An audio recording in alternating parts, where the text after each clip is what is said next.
ایک پیغام عید کے لیے آپ کی خدمت میں عرض کرنا ہے۔ نبی پاک صلی اللہ تعالیٰ علیہ وآلہ وسلم کو جو چیز بڑی پسند ہے وہ ایثار ہے۔ اپنے منہ کا نوالا نکال کے کسی کو دے دینا، یہ حضور کو بڑا ہی پسند ہے۔ قربانی کرنا، ایثار کرنا، ضرورت ہوتے ہوئے کسی کی مدد کرنا۔ قرآن مجید آپ پڑھے نا تو صحابہ کی تعریف قرآن نے بیان کی، فرمایا وَيُؤْثِرُونَ عَلَىٰ أَنفُسِهِمْ وَلَوْ كَانَ بِهِمْ خَصَاصَةٌ، فرمایا وہ دوسروں پر اثار کر دیتے ہیں چاہے انہیں کتنی ہی ضرورت کیوں نہ ہو۔ عید قریب آ گئی، باوجود پابندیوں کے بازاروں میں رش بڑھ گیا۔ ہم تو سن رہے تھے کہ لوگوں کا کاروبار بند ہے، پر پتہ نہیں لوگ اتنی خریداری کرنے کیسے پہنچ گئے۔ لیکن کچھ لوگ ایسے بھی ہیں جن سے میں نے دبے لفظوں میں پوچھا کہ سوٹ سلوا لیا ہے، تو انہوں نے جب یہ کہا نا کہ دکانیں ہی نہیں صحیح طریقے سے کھلی، تو وہ ان کی جھکی جھکی آنکھیں بتاتی تھیں کہ دکان پہ جانے کے پیسے کوئی نہیں پاس۔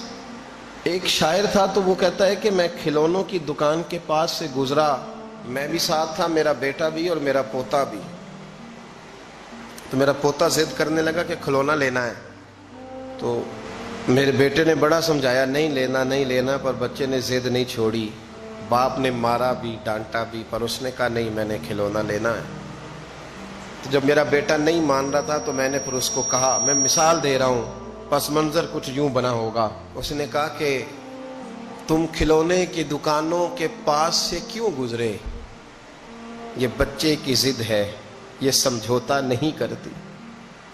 یہ بچوں کی ضد ہے، یہ سمجھوتا۔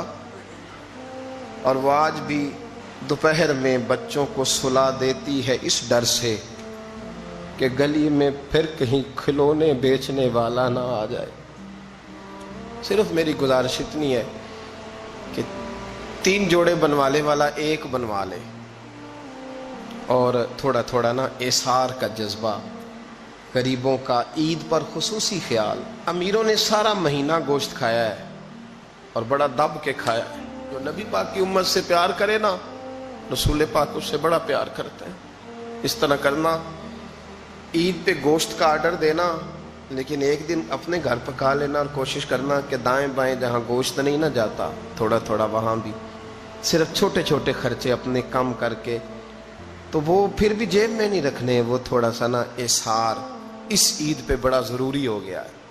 ہاں کچھ ہیں ایسے ہی گھر، اب یقین کریں گاؤں میں پھر بھی کچھ لوگ ایسے ہیں جو خیال کر لیتے ہیں۔ شہروں میں چونکہ ہم ایک دوسرے کا حال بھی نہیں پوچھتے، آج بھی گاؤں میں کچھ کچے مکانوں والے اپنے ہمسائے کے گھر فاقہ نہیں ہونے دیتے۔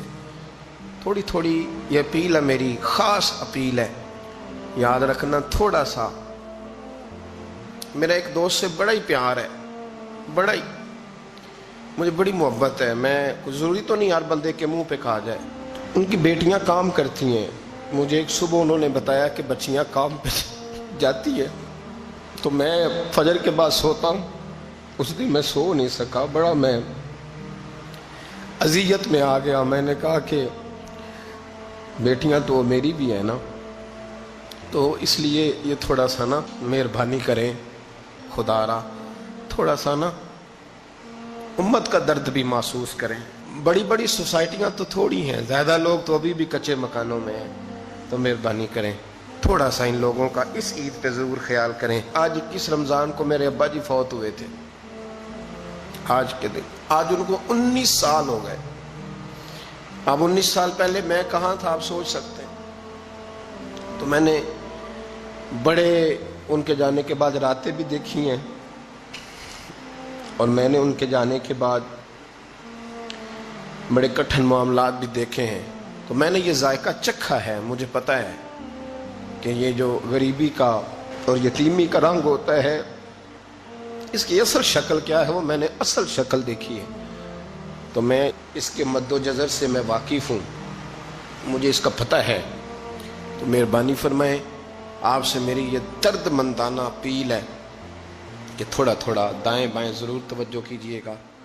رب کریم میری نبی پاک علیہ السلام نے فرمایا جو بندہ جو کام کرتا دنیا سے جائے گا وہی کام کرتا ہوا اٹھایا بھی جائے گا۔ ایک بندہ شراب کے نشے میں مر گیا تھا، شراب زیادہ پی لی، پھیپھڑے کام کرنا چھوڑ گئے، یا رسول اللہ صلی اللہ علیہ وسلم یہ شراب میں مر گیا ہے. فرمایا معاذ اللہ قیامت میں اٹھے گا تو اس کے منہ سے شراب کی بدبو آ رہی ہے. مسلم شریف کی حدیث ہے، بخاری میں موجود ہے. ایک صحابی تھے، وہ حضور کے ساتھ میدان عرفات میں پہنچنے میں لیٹ ہو گئے. اپنی اونٹنی دوڑاتے ہوئے تیزی سے میدان عرفات میں پہنچے اور زبان پہ جاری تھا لبیک اللہم لبیک لبیک لا شریک لک لبیک ان الحمد والنعمت لک والملک لا شریک لک لبیک. یہ لبیک کہتے کہتے جا رہے، اچانک اونٹنی سے گرے، گردن کے بل انتقال ہو گیا. نبی پاک علیہ السلام نے فرمایا کفن نہ تو احرام میں ہی لاؤ. حضور نے جنازہ پڑھایا، فرمایا اسے دفن کر دو، یہ قیامت کے دن جب قبر سے اٹھے گا تو لبیک لبیک کہتا ہوا ہی اٹھے گا. جو بندہ جو کام کرتا دنیا سے جائے گا، بس ذہن بنا لو، جو کرتا جائے گا. اس لیے ہمارے بزرگوں نے لکھا ہے کہ حضرت عمر نماز پڑھاتے ہوئے دنیا سے گئے تھے تو قبر سے نماز پڑھاتے نکلیں گے. حضرت بلال اذانیں پڑھتے گئے تو اذان پڑھتے ہوئے قبر سے نکلیں گے. حضرت عثمان غنی دنیا سے قرآن مجید کی تلاوت کر رہے تھے، جب شہید کیے گئے تو قبر سے نکلیں گے تو قرآن پڑھتے ہوئے نکلیں گے. اور فرمایا مدینے والے محبوب دنیا سے امت کو یاد کرتے ہوئے تشریف لے گئے تھے، جب مزار سے نکلیں گے تو امتی امتی کہتے ہوئے ہی نکلیں گے. ہر نظر کانپ اٹھے گی محشر کے دن، خوف سے ہر کلیجہ دہل جائے گا، پروڑ کر وہ کالی کملی آ جائیں گے، سارے محشر کا نقشہ بدل جائے گا. دیکھیں نا، ناراض نہ ہوئیے گا. تاجر تجارت کا ذکر گھنٹوں کرتا ہے تو تھکتا نہیں، سیاستدان سارا دن سیاست کی باتیں کرتے ہیں تو تھکتے نہیں. تو آپ قرآن پڑھتے ہوئے کیسے تھک جاتے ہیں؟ تسبیح نکالتے ہوئے کیسے تھک جاتے ہیں؟ درود شریف پڑھتے ہوئے. موت کے لیے تیاری کریں. آپ جو کام کرتے ہیں نا انشاءاللہ وہی کام کرتے ہوئے دنیا سے. اعلیٰ حضرت فاضل بریلوی رحمت اللہ تعالیٰ علیہ فرمایا کرتے تھے انشاءاللہ ساری زندگی حضور کے ترانے پڑھے ہیں، قیامت میں بھی ترانے پڑھتے ہی اٹھیں گے. میں اپنی حیاتی تو قربان تھی ماں، محمد محمد پکیندے گزر گئی، محمد محمد پکیندے گزر گئی، احد کولو احمد ملیندے گزر گئی. تو تیاری کریں، اسباب اس کے لیے بنائیں. آپ بخاری مسلم دیکھیے، حضرت سیدنا ابو بکر صدیق رضی اللہ تعالیٰ عنہ فرمانے لگے کہ جب ہم غار ثور میں تھے تو کافر جو تھے نا وہ بالکل غار کے قریب آ گئے. جن لوگوں نے غار ثور دیکھی ہوئی ہے وہ جانتے ہیں کہ اس جانب وہ سوراخ ہے غار ثور کا جہاں تک کافر آن پہنچے تھے. تو فرماتے ہیں کہ کافر بالکل قریب آ گئے. اب پوزیشن یہ بن گئی کہ ان کے پیر ہمیں نظر آنے لگے، بالکل سامنے کھڑے ہیں، وہ تلاش کرتے کرتے آ گئے. حضرت ابو بکر صدیق رضی اللہ تعالیٰ عنہ فرماتے ہیں میں نے بڑی پریشانی کے عالم میں عرض کی یا رسول اللہ صلی اللہ علیہ وسلم، اگر انہوں نے اپنے پیروں کی طرف دیکھا تو ہمیں پکڑ لیں گے، اگر انہوں نے اپنے پیر دیکھے تو وہ ہمیں چھوڑیں گے نہیں، پکڑ لیں گے. تو نبی پاک صلی اللہ تعالیٰ علیہ وسلم کا میں نے چہرہ دیکھا تو حضور کے چہرے پر پورا اطمینان تھا. میں نے بڑی پریشانی کے عالم میں عرض کی حضور وہ گرفتار کرنے والے پہنچ گئے، بالکل یعنی بالکل ہی پہنچ گئے حضور، یہ پیر آ گئے ان کے. یا رسول اللہ صلی اللہ علیہ وسلم اگر انہوں نے نیچے دیکھا تو ہمیں گرفتار کر لیں گے. قربان جاؤں مدینے والے محبوب کے توکل پر. نبی کریم نے ایک جملہ کہا، حضور بڑے اطمینان سے فرمانے لگے ابو بکر ان دو بندوں کے بارے میں تیرا کیا خیال ہے جن کے ساتھ تیسرا ان کا رب ہوا کرتا ہے؟ جن کے ساتھ تیسرا ان کا رب ہو تو ان کے بارے میں تیرا کیا خیال ہے؟ ان اللہ معانا، فرمایا بے شک اللہ ہمارے ساتھ ہے. تو اللہ کی ذات پر توکل، بھروسہ اس کے فضل پر، اس کے کرم پر. دیکھیں نا ہمارے ہاں بہت زیادہ بعض لوگ خوف کا شکار ہو جاتے ہیں، ڈرتے پھرتے ہیں، سہمے رہتے ہیں. اور خدا کے بندے تیرا ڈر تجھے مارے گا، تیرا خوف تجھے مار ڈالے گا، تیرا ڈر جو ہے وہ تجھے کمزور کر دے گا. اگر تیرے اندر قوت ہے، اگر تیرے اندر ہمت ہے. جو لوگ روب کا شکار ہو جاتے ہیں وہ چلے جاتے ہیں، وہ ختم ہو جاتے ہیں. اور جن کی قوتیں باقی رہتی ہیں، جن کی ہمتیں باقی رہتی ہیں، جن کی طاقتیں باقی رہتی ہیں، وہ جسمانی طور پر تو جوان ہوتے ہیں، اللہ انہیں روحانی طور پر بھی جوانی عطا فرما دے. یہ جو دن چل رہے ہیں وہ ہمارے ہاں ہمارے حکمران کہتے ہیں مزید سخت فیصلے کرنے پڑیں گے. میں نے کہا تمہارے لیے تو آسان ہے، اس لیے کہ تم تو جس دفتر میں بیٹھ کے فیصلہ کرتے ہو اس کی تو بتی کوئی نہیں جاتی. تمہیں کیا پتا ہو، وہاں تو اے سی بھی 1 منٹ کے لیے بند نہیں ہوتا.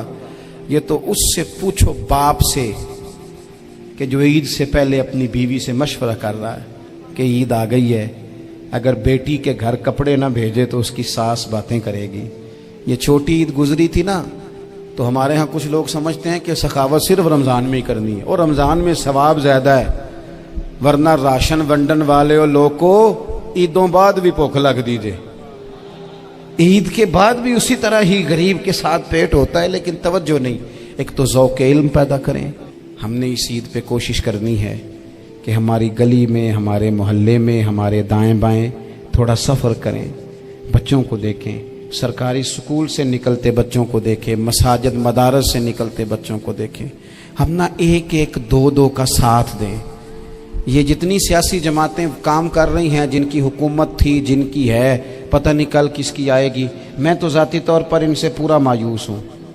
مجھے تو نہیں لگتا کہ جتنے لوگ آج تک حکومت کر چکے ہیں، بار بار آتے ہیں یا پچھلی حکومت گئی ہے، ان کے پاس کوئی پلان ہی نہیں ہے۔ یہ تو بیچارے ایک دوسرے کی ٹانگیں کھینچنے کے علاوہ نہ کچھ کر سکے ہیں، نہ امید ہے کچھ کریں گے۔ لیکن غریب کی تکلیف بڑھ گئی ہے۔ میرے پاس 20 لوگ آتے ہیں، آتے تو وہ دعا کا کہنے ہیں، آتے تو صرف یہ بتانے ہیں کہ اس مشکل میں ہوں، دعا کرنا۔ لیکن دوستو، لوگوں کی باتیں سن کے بڑی تکلیف ہوتی ہے۔ ہم کیا کسی کی مدد کر سکتے ہیں؟ ہمارے لیے تو مدارس چلانے مشکل ہیں، لیکن لوگ اذیت کا شکار ہیں، ذہنی کرب کے نیچے لوگ آ گئے، اتنی بڑی اذیتیں کھڑی کر دی گئی ہیں۔ تھوڑا تھوڑا دیکھو، 2 کا کھانا 3 بھی تو کھا ہی سکتے ہیں نا، 3 کا کھانا 4 بھی تو کھا ہی سکتے ہیں نا۔ میرے محبوب نے ہمیں یہ نہیں کہا تھا زیادہ گوشت پکانا، بلکہ رسول پاک نے تو رنگ ہی بڑا سادہ دیا ہے۔ کریم نے فرمایا، عائشہ شوربہ ذرا زیادہ کر لو، پڑوسیوں کو بھی سالن دے دیں گے، تھوڑا شوربہ زیادہ کر لو، اسی کو بڑھا لو، تھوڑا شوربہ بڑھا لیں، تھوڑا تھوڑا ایک دوسرے کی مدد کریں، دست شفقت رکھیں۔ گلیوں میں سنسان لوگ، اب تو لوگ ایک دوسرے سے دکھ بھی نہیں کہتے، وہ کہتے ہیں دینا کسی نے ہے کچھ نہیں، اور تماشا الگ سے بن جائے گا۔ دوستو، ہم نے خود ایک دوسرے کا ہاتھ بٹانا ہے۔ جو لوگ صاحب ثروت ہیں، دیکھو ایک ہی باپ کی اولاد ہوتی ہے، ایک کو اللہ بڑا نواز دیتا ہے، 2-3 کمزور رہ جاتے ہیں، اس کو چاہیے وہ دوسروں پہ دست شفقت رکھے۔ ایک گلی میں سارے لوگ ایک ہی قبیلے کے، ایک ہی علاقے کے، ایک آگے نکل گیا ہے، اسے چاہیے وہ دوسروں کا خیال کرے۔ عزیز بھائیوں، ہم نے اس کمر توڑ مہنگائی کے دور میں، تقریر تو میں کر رہا ہوں، یہ کسی اور نے کیسے شروع کر دی؟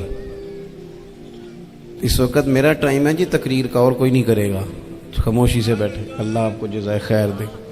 آپ لوگ اگر بیٹھ جائیں گے تو اچھا رہے گا، پچھلوں کو بھی آسانی ہو جائے گی۔ پیچھے آپ کے لوگ تکلیف میں ہیں، نہیں پیچھے دیکھنے کو نہیں کہا، بیٹھنے کو کہا، اگر آسانی سے بیٹھ سکیں اللہ آپ کو جزائے خیر عطا فرمائے۔ کسی اور جگہ پہ اہتمام ہو جاتا زیادہ اچھا تھا، کچھ تھوڑی سی دشواری احباب کو ہوئی، لیکن کئی دفعہ دور سے بندہ چل کے آئے تو اسے نماز کا زیادہ ثواب ہوتا ہے۔ تو آپ تھوڑا سا، ہمارا گفتگو کا وقت ہے، لمبا نہیں، آپ اگر اطمینان سے بیٹھ جائیں گے تو 2-4 باتیں اپنی بساط کے مطابق عرض کرنے کی کوشش کروں گا، اللہ توفیق عطا فرمائے۔ سب سے پہلی بات تو یہ ہے کہ یہ دستار فضیلت ہے طلباء کا۔ علم کا لغوی معنی جاننے کے ہوتے ہیں۔ علم حاصل کیا جاتا ہے کسی چیز کی معرفت کو حاصل کرنے کے لیے۔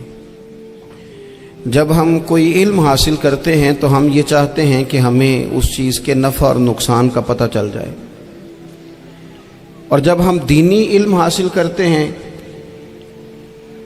تو اس کا مقصد یہ ہوتا ہے کہ ہمیں رذائل اور خسائل ان دونوں کی خبر ہو جائے، خیر کیا ہے شر کیا ہے اس میں تمیز کا ملکہ ہمیں نصیب ہو جائے، اچھائی اور برائی کھل کر ہمارے سامنے واضح ہو جائے۔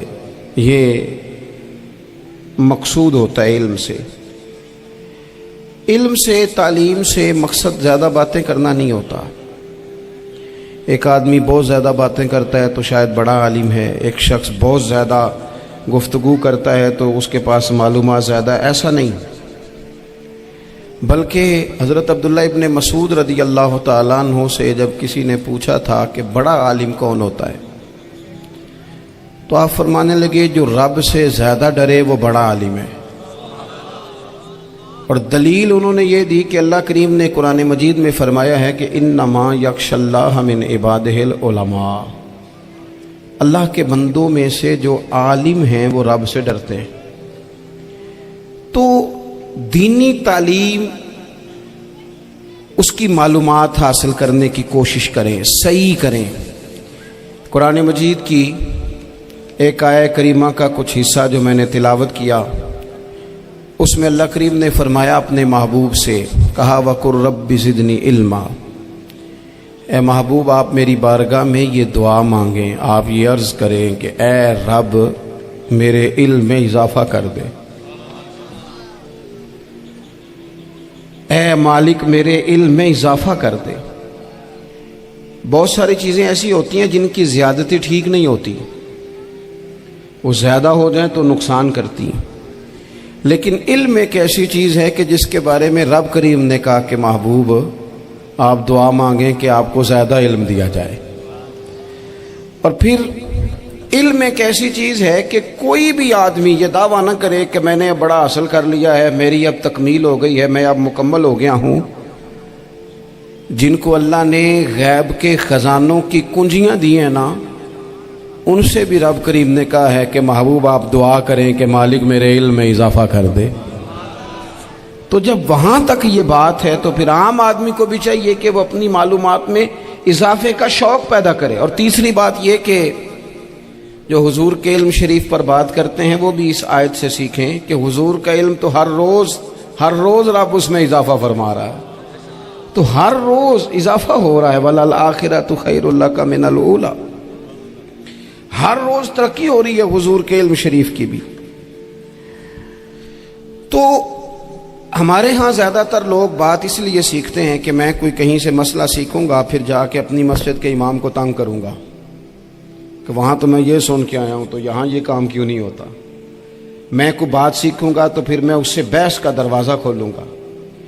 علم کا مطلب ہی اپنے آپ کو سنوارنا ہے۔ معلومات حاصل کرنے کا مطلب یہ کہ آپ کے عمل میں پختگی آئے، آپ کے کردار میں پختگی آئے، آپ نے جو سیکھا ہے آپ اس کے مطابق اپنے آپ کو ڈھالیں۔ مسلم شریف میں موجود ہے، نبی پاک صلی اللہ علیہ وسلم نے دعا مانگی ہے، اے اللہ میں اس علم سے تیری پناہ مانگتا ہوں جو علم تو ہو پر نفع والا نہ ہو۔ جس بندے کے علم نے اسے نفع نہیں دیا، وہ کچھ سیکھ نہیں سکا اس سے، تو اس کا علم کسی کو کیا نفع دے گا۔ جب خود سے اس نے، اور صوفیہ کرام تو فرماتے ہیں کہ جو لوگ بڑی معلومات حاصل کر لیں، بڑی باتیں سیکھ لیں، پنچایت میں کسی کو بولنے نہ دیں، گھر میں کسی کو بولنے نہ دیں، بہت سارے لوگ تو علماء کو بھی مشورہ دیتے ہیں، بڑی باتیں کرے